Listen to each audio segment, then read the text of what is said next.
ఏం పేరు బాబాయ్? నా పేరు నాగరాజ్ ముదిరాజ్, వర్కింగ్ నాలువేన్, కనత్ నగర్ కాన్స్టిట్యున్సీ ఎమ్మెల్యే తలసాని.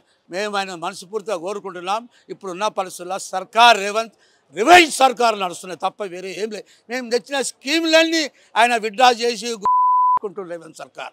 మేము ఆయన ఏమంటలేం, ఆయన రేవంతే మేమే. ఈసారి బీసీలకు ఎక్కువ సీట్లు ఇచ్చి రాబోయే ఎమ్మెల్యే టికెట్లు వస్తాయి, కార్పొరేట్ ఎమ్మెల్యే ఎలక్షన్స్ వస్తాయి. అప్పుడు నా పరిస్థితుల్లో మా బీసీలకు ఎక్కువ ప్రాధాన్యత ఇవ్వాలని కోరుకుంటున్నాను. కమింగ్ ఎలక్షన్స్ కోసం కేసీఆర్ ఏం చేసింది, అసలు కేసీఆర్ పాత్ర ఏందని కాంగ్రెస్ నాయకులు మాట్లాడుతూ ఉన్నారు కదా. అరే కాంగ్రెస్ గురించి చెప్పుకోవాలంటే భయ్, నేను కూడా ఒకప్పుడు కాంగ్రెస్ చేసిన. నేను బీసీకి కన్వీనర్గా పనిచేశాను. మూడు డివిజన్లు ఇచ్చారు నాకు. బేగంపేట్, సనత్ నగర్, అమీర్పేట్, ఈ 3 డివిజన్లు నేను కన్వీనర్ బీసీకి చేసిన. ఇప్పుడున్న పరిస్థితుల్లో బీసీకి ఎక్కువ ప్రాముఖ్యత రావాలని కోరుకుంటున్నాను. కేసీఆర్ గురించి తప్పుగా మాట్లాడుతున్నారు. కేసీఆర్ తెలంగాణకి ఏం చేసిన కాంగ్రెస్ వాళ్ళు అంటారు కదా, అసలు ఏం చేస్తారు? ఎవరైతే తప్పు కోరుకుంటున్నారో తప్పుడు సమాధానం చెప్తున్నారో అరే తెలంగాణకు ఏం చేసిండో అడుగుమని. అరే ఇప్పుడు కేసీఆర్ చేసినాకనే ఇప్పుడు ఉన్న రివైన్ సర్కారే సీఎం అయ్యిండు. ఏం చేసిండంటే ఇవాళ కేసీఆర్ మన తెలంగాణ గవర్నమెంట్ తీసుకురాకపోతే మళ్ళీ వీళ్ళు ఎక్కడ ఉండిరు. ఇవాళ తెలంగాణ గడ్డని వెళ్తున్నారా? అది మా కేసీఆర్ తెలంగాణ రాకపోతే ఈ రేవంత్ రెడ్డి సీఎం అయ్యేవాడా? కాకపోతే మొక్కనే మొలవనీయను అన్నాడు కదా రేవంత్ రెడ్డి. కేసీఆర్ అనే మొక్కను తెలంగాణలో మొలవనీయను, కేసీఆర్ అనే పేరు తెలంగాణలో వినపడదు అని మాట్లాడింది కదా రేవంత్ రెడ్డి. ఏం చెప్తారు? ఈయన కూడా మన కేసీఆర్ కూడా తెలుగుదేశం స్థాపించుడు, తెలుగుదేశంలోకి వెళ్ళి వచ్చిండు, మినిస్టర్ వేసుడు, స్పీకర్ అయ్యిండు, తెలుగుదేశంలో అన్నీ అయ్యిండు, చూసుకున్నాడు.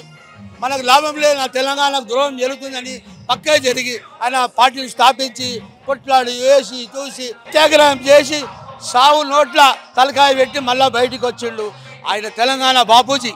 ఎట్లా మహాత్మా గాంధీ భారతదేశానికి బాపూజీ ఎట్లనో మన తెలంగాణ బాపూజీ కేసీఆర్. లేకపోతే తెలంగాణ రాకపోతే ఈ లుచ్చాలు గుచ్చాలు అందరు ఉన్నారు కదా, వాళ్ళంతా ఏడున్నారు అన్నీ ఉంటుండే. ఇవాళ కేసీఆర్ గెలిచినాక వీళ్ళు ప్రత్యేకంగా ఏదో చెప్పుకుంటారు, మేము ఇచ్చింది సోనియామ్మనే ఇచ్చింది. Okay, no doubt. బట్ ఆమె పేరు ఎప్పటికీ సువర్ణ అక్షరాల్లో రాయబడుతుంది సోనియామ్మ. కేసీఆర్ గురించి ఫైనల్గా ఏం చెప్తారు? వచ్చే ఆఫ్టర్ 4 years తర్వాత ఎలక్షన్ మనమే గెలుస్తాం. ఈ పార్టీ దూకిన వాళ్లకు సార్ గారు సీట్లు రానియొద్దు.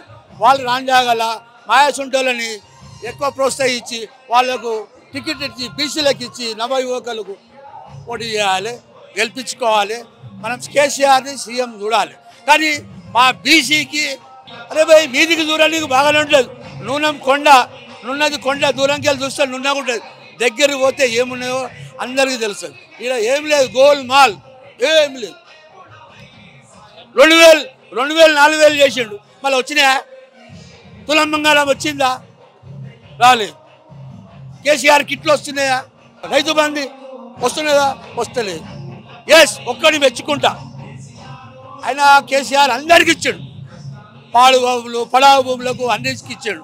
కానీ అట్లా కాకుండా ఈసారి కేసీఆర్ ప్రభుత్వం వచ్చినాక 5 ఎకరాల భూమి లోపల ఉన్నోళ్ళకే ఇవ్వాలి. దళిత బంధు అన్నాడు. దళిత బంధువులు ఎవడు అడగలేదు. ఏదో ఆయన ప్రేమతోటి దళిత బంధువులకు ఇచ్చాడు. అలా షాదీ ముబారక్ ఇచ్చాడు.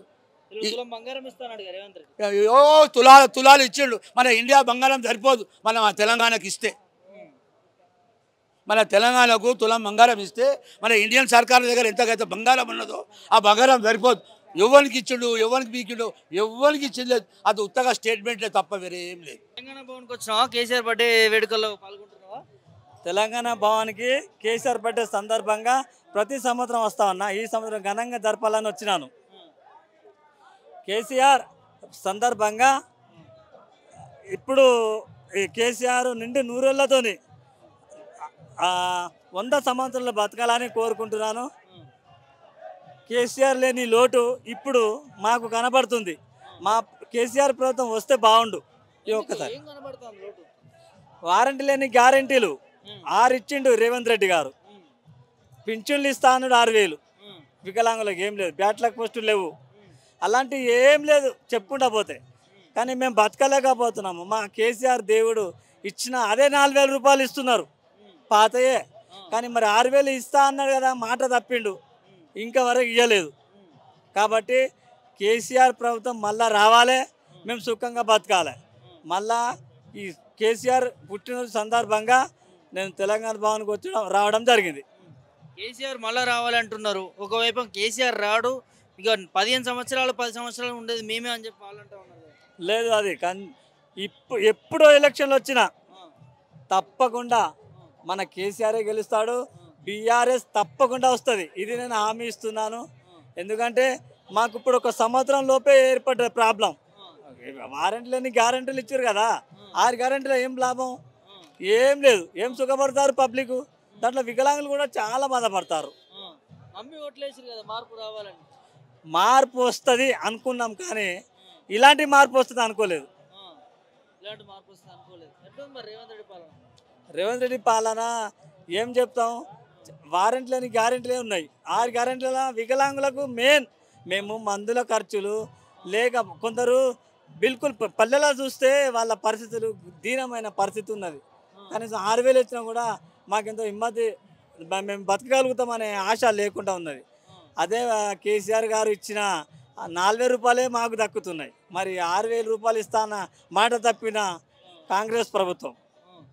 ఏం చెప్తావు మరి? కేసీఆర్ మళ్ళీ రావాలనుకుంటున్నారు చాలా మంది ప్రజలు.